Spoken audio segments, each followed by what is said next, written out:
माता सुमति ने सूर्य देव को उदित होने से रोक दिया था, जिससे संपूर्ण सृष्टि जड़वत हो गई थी।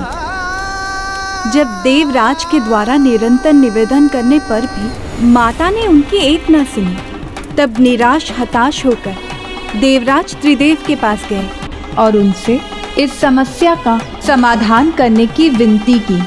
फिर क्या हुआ माँ?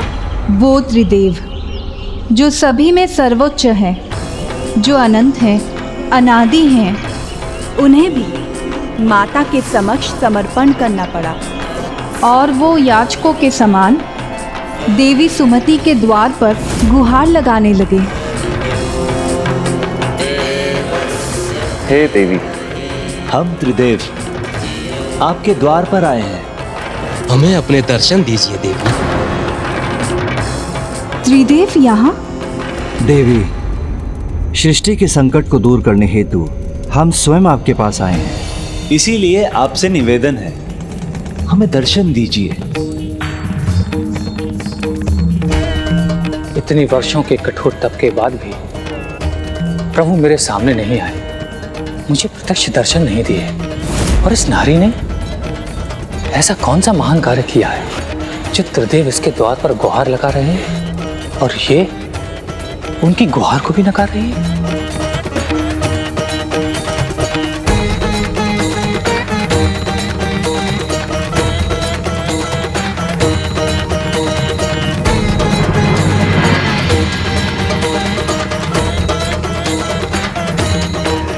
प्रभु, प्रणाम त्रिदेव। अहो भाग्य मेरे, जो आप त्रिदेव ने मुझे दर्शन देने की कृपा की। ज्ञात नहीं ये मेरे कौन से पुण्य के फल है। अपने पति के प्रति आपकी निष्ठा, उनके प्रति आपका अटूट प्रेम और आपका दृढ़ संकल्प ही आपका परम पुण्य है देवी।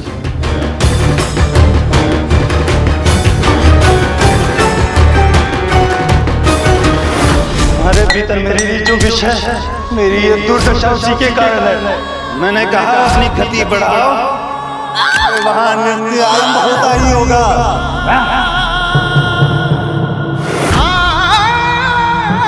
यदि ऐसा है प्रभु, तो मुझे आशीष दीजिए। आयुष्मती भव। मुझे आयुष्मती होने का नहीं, मुझे सदा सुहागन रहने का आशीर्वाद दीजिए। कितने अनुचित व्यवहार किए मैंने इसके साथ, किंतु ये फिर भी मेरे ही जीवन रक्षा का आशीष मांग रही है। मुझे ज्ञात है आप तीनों भी देवराज के समान मुझे अपनी सौगंध लौटाने का आदेश देने आए हैं। नहीं देवी, ये हमारा आदेश नहीं, ये आपसे अनुरोध है। हाँ देवी, सूर्यदेव को अपनी सौगंध के बंधन से मुक्त कीजिए और सृष्टि को महासंकट से बचाइए। अवश्य करूंगी प्रभु, किंतु उसके पहले आप ऋषि मांधव को मेरे पति को दिया उनका श्राप लौटाने को कहिए। नहीं कह सकते ना प्रभु, क्योंकि उन्होंने तब से श्राप की शक्ति अर्जित की है, तो मैंने भी पतिव्रत की शक्ति प्राप्त की है और मैं अपने पति की मृत्यु कदापि नहीं स्वीकार करूंगी। ये चाहती तो त्रिदेव की बात स्वीकार कर अपने लिए कुछ भी मांग सकती थी, किंतु इसने मेरे लिए उस अवसर को भी गवा दिया। तो क्या आप अपने पति के लिए संपूर्ण संसार को महासंकट में डाल देंगी देवी? मेरे संसार तो मेरे पति है प्रभु, अच्छे या बुरे, वही मेरे सर्वस्व है भोलेनाथ। किंतु यदि आप चाहते हैं कि सूर्योदय हो, तो मुझे वचन दीजिए, आश्वस्त कीजिए मुझे कि सूर्योदय होने पर मेरे पति की मृत्यु नहीं होगी। क्षमा करें तुम, ये तो हम भी नहीं कर सकते। किसी तपस्वी ऋषि के शाप को बदलने की शक्ति और अधिकार तो हम त्रिदेवों के पास भी नहीं है। और आपको एक धर्मनिष्ठ कर्तव्यपरायण स्त्री से अपने पति को जीवन के रक्षित करने के अधिकार से वंचित करने का अधिकार है। नहीं प्रभु, आप मुझे क्षमा कीजिए। जिस प्रकार आप असमर्थ हैं, वैसे ही मैं भी हूँ। आप अपने मर्यादा से बंधे हैं, तो मैं अपने धर्म से। मैं भी अपने पति धर्मपरायणता से कदापि नहीं डिगने वाली। मुझे क्षमा कर दीजिए त्रिदेव, मुझे आज्ञा दीजिए।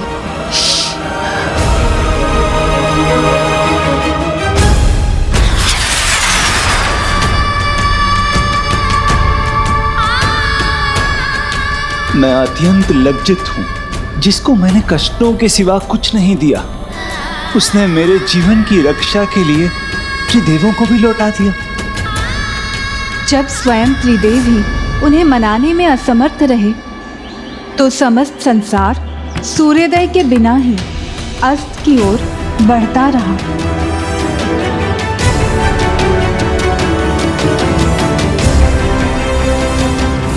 तो फिर विनाश की ओर बढ़ती सृष्टि की रक्षा किसने की माँ? ये एक धर्मनिष्ठ कर्तव्य परायणा साध्वी का प्रभाव था, और उस प्रभाव से मुक्त कराना और एक अन्य साध्वी द्वारा ही संभव था। यही विचार लेकर त्रिदेव भी देवी अनुसुईया के पास गए थे, जिन्होंने अपने पति धर्म और तपोबल की शक्ति से लोहे के चने को भी पका दिया था। उनका तपोबल इतना महान था कि उन्होंने त्रिदेवों को भी शिशुओं में बदल दिया था। फिर हम त्रिदेवियों के अनुरोध पर उन्हें उनका स्वाभाविक रूप लेने दिया। तब त्रिदेवों ने उन्हें वरदान दिया कि वो उनके पुत्र के रूप में जन्म लेंगे, और शीघ्र देवी अनुसुईया चंद्रदेव के रूप में प्रभु ब्रह्मदेव की, ऋषि दुर्वासा के रूप में प्रभु महादेव की माता बनेंगी। और इतना ही नहीं, ब्रह्मा, विष्णु, महेश स्वयं प्रभु दत्तात्रेय के रूप में उनके पुत्र बनेंगे। तो क्या माता अनुसुईया के कहने पर माता सुमति मान गईं?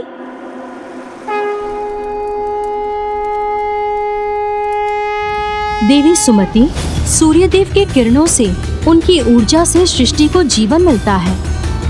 यदि शीघ्र सूर्योदय नहीं हुआ तो संपूर्ण सृष्टि का ही अंत होगा, कोई शेष नहीं रहेगा। प्रलय का भय नहीं है मुझे माता। यदि उसे आना है तो वो भी आ जाए, किंतु मैं अपने पति के मृत्यु को उनके निकट नहीं आने दूंगी। किंतु देवी, मैं मृत्यु तो नहीं चाहता, किंतु मेरे बुरे कर्मों का फल कदाचित मृत्यु ही है। तो मेरे सुकर्मों का लाभ कब होगा स्वामी, जो मैंने आपकी सेवा करके एकत्रित किए हैं? मेरे सुकर्म आपको कुछ नहीं होने देंगे, मुझ पर विश्वास रखिए। न मैं अपना सुहाग खोऊंगी और ना आप अपना जीवन। आप तो पुनः स्वस्थ होंगे, तब मैं आपको उस नृत्यांगना के पास ले जाऊंगी, जहां आप पुनः उसके साथ का आनंद ले सके। मुझे और लज्जित मत करो सुमति। मैं अन्य किसी का साथ नहीं, केवल तुम्हारा साथ चाहता हूं। तुम्हें सभी सुख देना चाहता हूं, अपने बुरे आचरण का प्रायश्चित करना चाहता हूं। एक कर्तव्यपरायण नारी का मन कोई और समझे ना समझे, एक धर्मनिष्ठ नारी अवश्य समझेंगी। मैं तुम्हारे मन का भाव समझती हूँ और वचन देती हूँ कि मेरे रहते हुए तुम्हारे पति की कोई हानि नहीं होगी। जिस प्रकार तुमने अपने पति के प्रति कर्तव्य निष्ठा से सूर्यदेव को रोका, उसी प्रकार मैं भी अपने पति धर्म के तपोबल से तुम्हारे पति के प्राणों की रक्षा करूंगी। किंतु इस सृष्टि में अन्य अनेक पति धर्म परायणा स्त्रियां भी हैं, जो सूर्यदेव के उदित ना होने से संकट में हैं। तुम उनसे उनके पति का जीवन तो नहीं छीन सकती ना? मेरा विश्वास करो, सूर्यदेव को अपने सौगंध के बंधन से मुक्त कर दो। देवी अनुसुईया, मुझे पूर्ण विश्वास है, आप मेरे पति को कुछ मत होने दीजिएगा।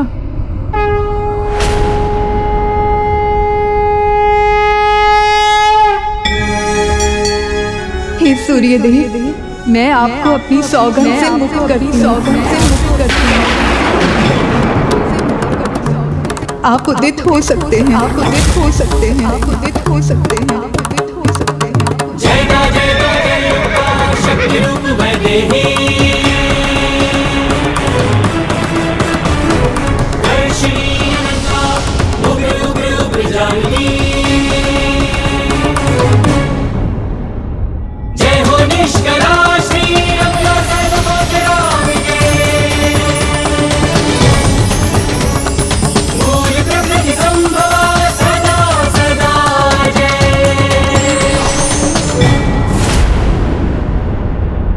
यमराज का आगमन हो रहा है। आगमन, यमराज का आगमन हो रहा है। यमराज का आगमन हो रहा है।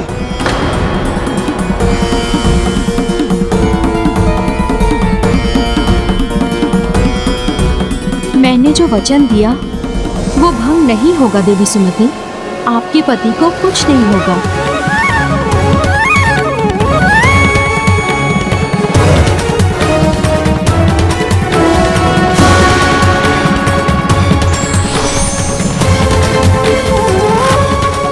जाओ दूत, उग्र शवस का समय आ गया है। उसके आश्रम में जाके उसके प्राण ले आओ।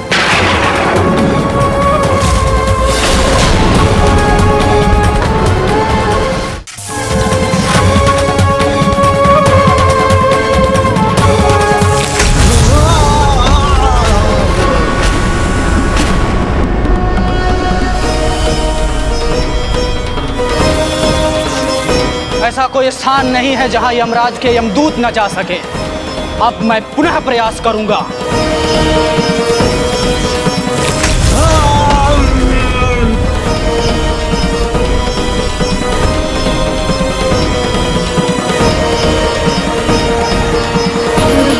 मैं भी तो देखूं ये कैसी बाधा है जिसने मेरे दूत को आगे बढ़ने से रोक दिया।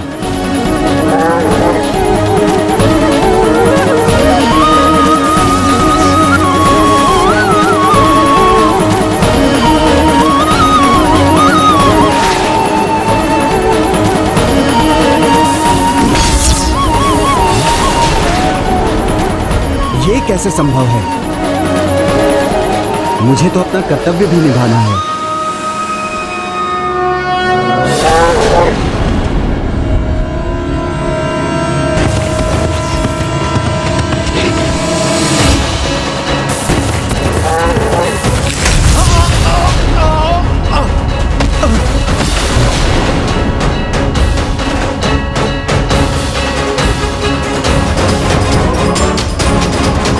प्रभु, प्रणाम त्रिदेव। प्रभु, ये कैसा कवच है जिसे मैं भी भेद नहीं पा रहा हूं? यमदेव, ये प्रायणता साध्वी देवी अनुसूया के संकल्प से निर्मित रक्षा कवच है। किंतु प्रभु, ऋषि मानधव के श्राप के अनुसार मुझे उग्र शवस की आत्मा को यमलोक ले जाना है।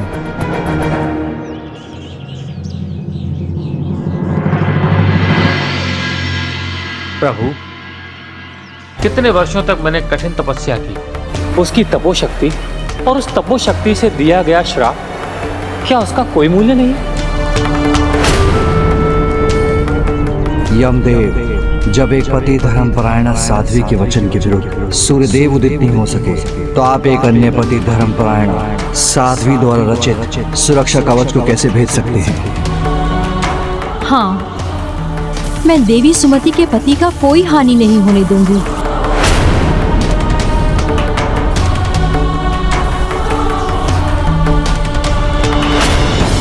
प्रभु, प्रभु, अब तो ये विचित्र धर्म संकट है। अब आप तीनों ही कोई उपाय सुझाइए जिससे ऋषि मानव का श्राप भी व्यर्थ ना हो और प्रभु मैं भी अपना कर्तव्य पूर्ण कर सकूं और माता अनुसूया का वचन भी भंग ना हो। उपाय है। हे देवी, ऋषिवर के शाप को निरर्थक मत होने दीजिए। यमदेव को उग्र शवस के प्राण लेने दीजिए। नहीं, ऐसा कदापि नहीं होगा। और रहा प्रश्न आपके वचन की मर्यादा का, तो जब आप लोहे के चनों में प्राण फूंक सकती हैं, तो भला आपके लिए क्या असंभव होगा? मैं आपका आशय समझ गई हूँ।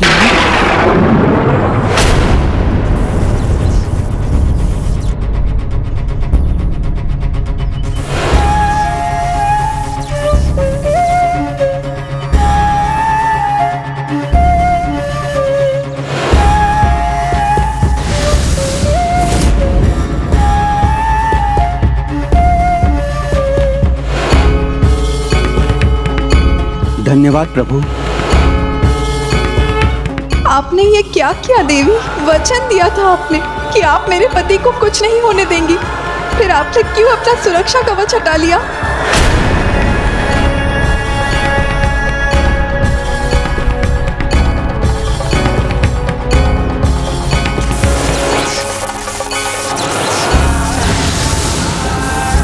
स्वामी, स्वामी, स्वामी, स्वामी, स्वामी।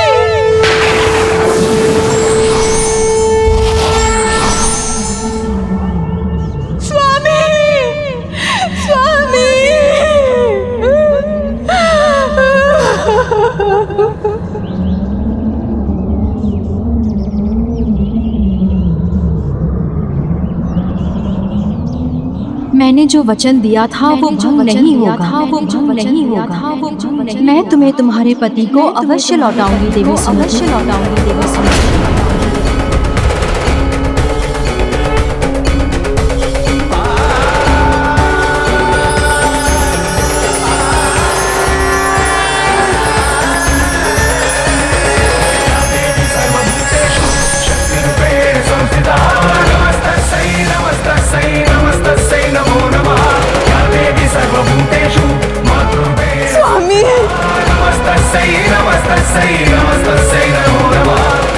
मुझे क्षमा कर दो सुमति, मुझे क्षमा कर दीजिए माता।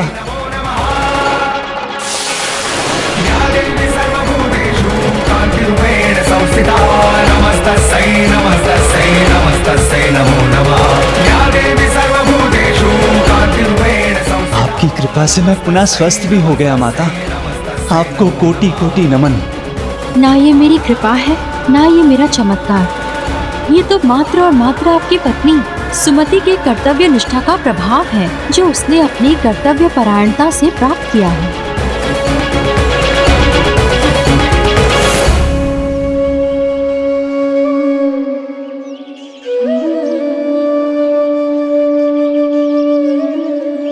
मैं तो तुमसे दृष्टि मिलाने के योग्य भी नहीं,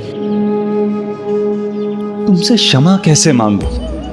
प्रत्येक दुर्व्यवहार के बदले तुमने मुझे प्रेम दिया, मेरे क्रोध के बदले तुमने मुझे सेवा दी, मेरे प्राणों के लिए संपूर्ण संसार से भिड़ गई। देव, त्रिदेव सबके सामने अड़ी रही। ज्ञात नहीं पूर्व जन्म में मैंने ऐसे कौन से पुण्य किए थे जो इस जन्म में मुझे पत्नी रूप में तुम मिली। मुझे क्षमा कर दो, अब अपने शेष जीवन में मुझसे कभी भूल नहीं होगी। नहीं नहीं स्वामी, क्या कर रहे हैं आप? भोर का भटका संध्या को घर आ जाए तो उसे भूला नहीं कहते। आपको अपनी भूल समझ आई, मेरे लिए इतना ही पर्याप्त है। मुझे आपसे किसी क्षमा याचना की आवश्यकता नहीं। देवी, बाहर सभी प्रतीक्षा कर रहे हैं।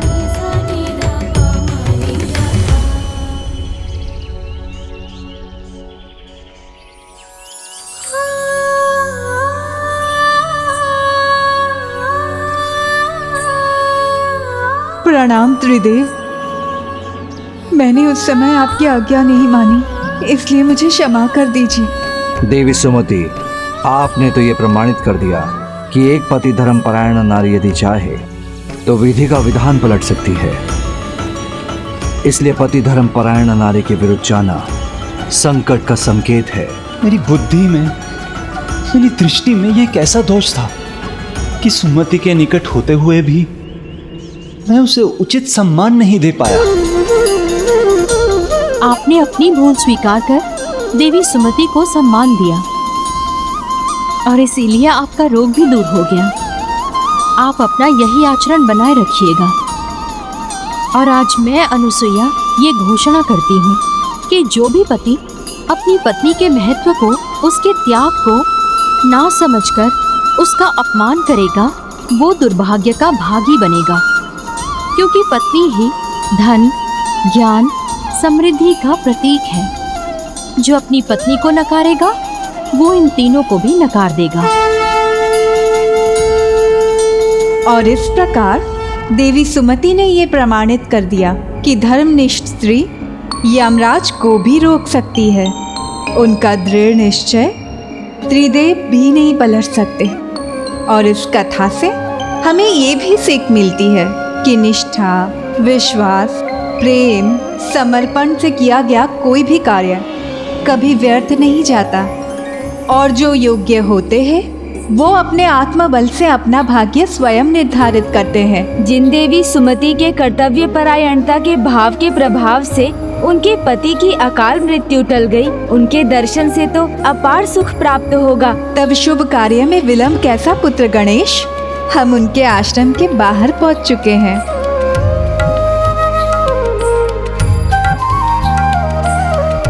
माँ, वो त्रिदेवों के पुकारने पर बाहर नहीं आई तो मुझे नहीं लगता कि वो हमारे पुकारने पर भी आएंगी, क्योंकि वो तो अपने पति उग्र श्रवस की सेवा में व्यस्त होंगी।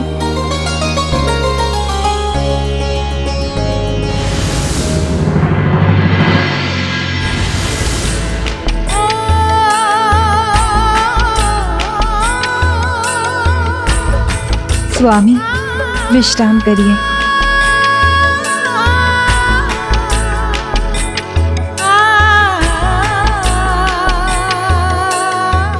दिन का अंत हो चुका है, आप भी विश्राम कर लीजिए।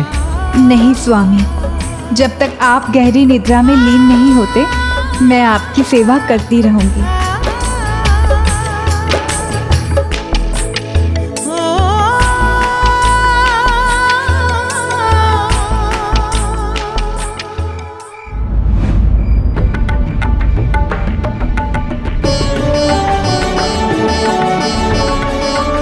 माँ, मैं उन्हें बुलाने का प्रयास करूं? अवश्य पुत्र, इससे हमें उनके कर्तव्यनिष्ठ आचरण का एक और उदाहरण मिलेगा। माता सुमति, मैं गौरी नंदन और लक्ष्मी पुत्र गणेश आपके आशीर्वाद के लिए यहाँ प्रस्तुत हूँ। मेरे साथ माँ लक्ष्मी भी हैं। कृपया हमें भीतर आने की अनुमति दीजिए।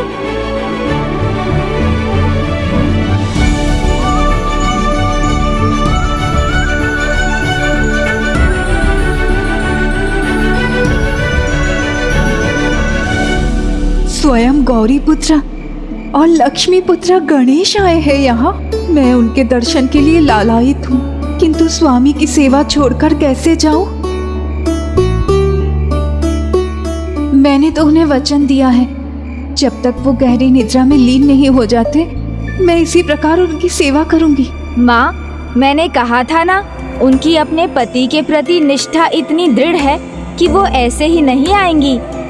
क्या ऐसा कोई उपाय नहीं जिससे मैं बिना स्वामी की निद्रा में बाधा डाले गजानन के दर्शन सुख का लाभ उठा सकूं?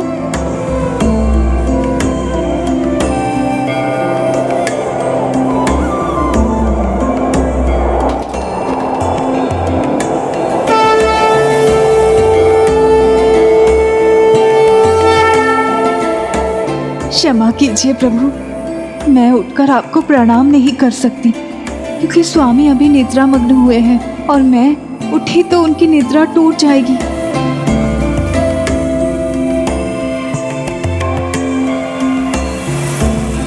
कितना अच्छा होता यदि मैं उचित प्रकार से आपका स्वागत कर पाती, आपके चरण पखारती, आपको आश्रम में आसन प्रदान करती।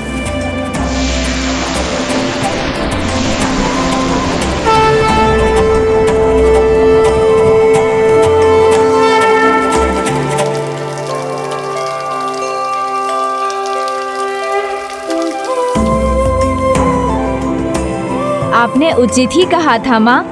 माता जब अपने स्वामी की सेवा में लीन है, तभी उनको पुकारने से हमें उनके कर्तव्यनिष्ठ आचरण की शक्ति का ज्ञान होगा।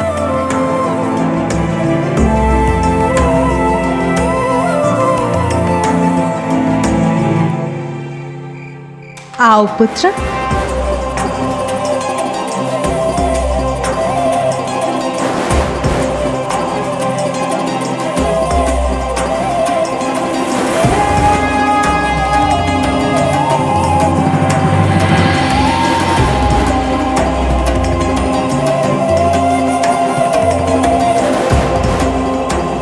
स्वामी गहरी निद्रा में चले गए, तो अब मैं माता लक्ष्मी और गणेश जी के दर्शन कर सकती हूँ।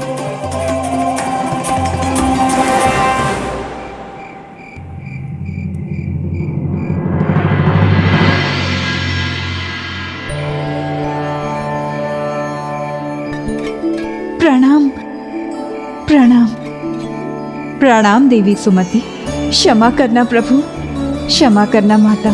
मैं आपके आगमन पर आपका उचित स्वागत नहीं कर सकी। नहीं माता, आपकी पति धर्म निष्ठा का परिचय पाकर तो हम भी धन्य हो गए। वही हमारा उचित स्वागत था। मुझे आज्ञा दीजिए प्रथम पूज्य गणेश जी। माता लक्ष्मी, मैं आपकी क्या सेवा कर सकती हूँ? देवी सुमति, हम सेवा के लिए नहीं, आपके हल्दी कुमकुम सत्कार के लिए आए हैं। यदि आपकी अनुमति हो तो माता, मैं आपके अनुरोध को तो आदेश मानती हूँ।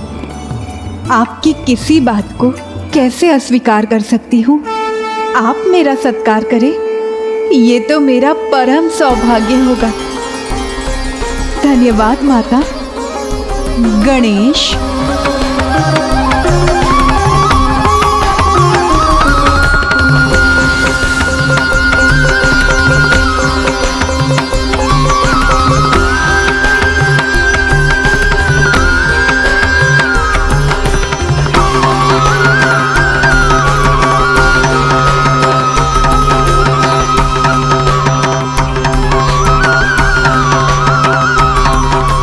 धन्यवाद माता। देवी सुमति, अब हमें आज्ञा दीजिए।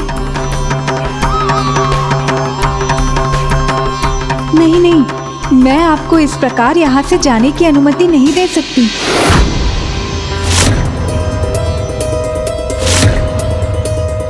किंतु माता, माँ का प्रण तो तभी संपन्न होगा जब हम माता सावित्री के पास जाकर उनका भी सत्कार करें।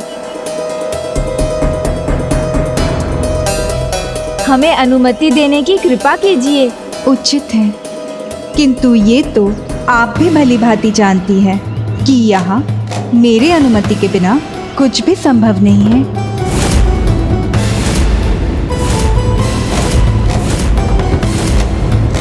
जिन्होंने सूर्य देव तक को रोक दिया, वो चाहे तो हमें भी रोक सकती हैं। फिर माता सुमति को कैसे मनाएं? माता हमें अकारण तो नहीं रोकेंगी, फिर हमें जाने की अनुमति नहीं देने का क्या कारण हो सकता है?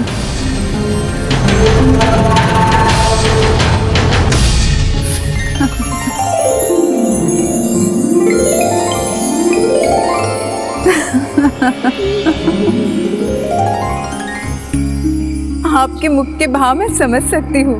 जाने की अनुमति दूंगी, अवश्य दूंगी। किंतु जब तक मैं अपने हाथों से गौरी नंदन और आपके पुत्र प्रभु गणेश को भोजन नहीं करा लेती माता लक्ष्मी, तब तक मुझे संतोष नहीं मिलने वाला। उचित है देवी।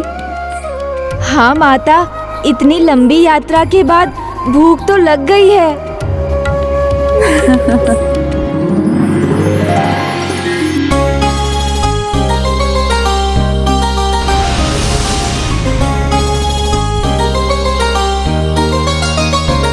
ये लीजिए गणेश जी, ये भी खाइए।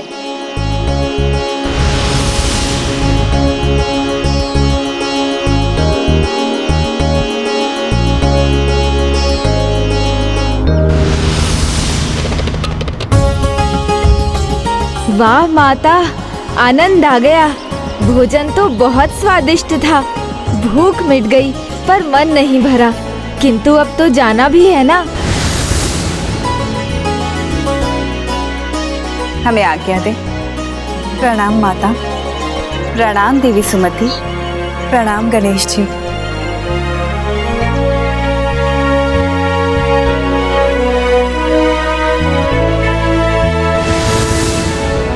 तुम्हें तो यहाँ आकर दो लाभ हो गए पुत्र। देवी सुमति के दर्शन भी मिले और भरपेट भोजन भी। हाँ माँ, भोजन से तो पेट भर गया, किंतु क्या पुत्र? किंतु मन नहीं भरा। क्यों? भोजन इतना स्वादिष्ट था। भोजन तो स्वादिष्ट था ही माँ, उससे मेरा पेट तो भर गया, परंतु मन नहीं भरा। मन तो धर्मनिष्ठ साध्वियों की कथाओं को सुनकर ही भरेगा। तो मुझे माता सावित्री की कथा सुनाइए ना माँ। चिंता मत करो पुत्र, हम शाल्वे देश में स्थित माता सावित्री के राजभवन की ओर ही बढ़ रहे हैं। राजभवन माँ? उनका निवास आश्रम में नहीं, वो तो एक साध्वी है ना? हाँ पुत्र, अपने धर्म और कर्म से ही उनकी गिनती श्रेष्ठ साध्वियों में होती है। क्योंकि देवी सावित्री तो एक राजपुत्री थी और अब एक राज्य की रानी है। किंतु पुत्र, इतनी सरलता से उन्हें राजभवन का सुख प्राप्त नहीं हुआ था। देवी अरुंधति के पास उनकी धर्मनिष्ठा के साथ प्रेम की अद्भुत शक्ति थी और देवी सुमति के पास उनके पति के प्रति कर्तव्य बोध और दृढ़ निश्चय की अद्भुत शक्ति थी। और देवी सावित्री के व्यक्तित्व में तो ये दोनों ही गुण समाहित थे। ऐसा आत्मविश्वास था उनमें कि उनके सामने तो यमराज को भी झुकना पड़ा और उनके पति के प्राण लौटाने पड़े। उन्होंने तो वो कर दिया जो किसी के लिए संभव नहीं। यमदेव को लौटाकर उन्होंने नियति को ही पलट दिया। आप मेरे पति की आत्मा को नहीं ले जा सकते यमराज। नहीं, नहीं।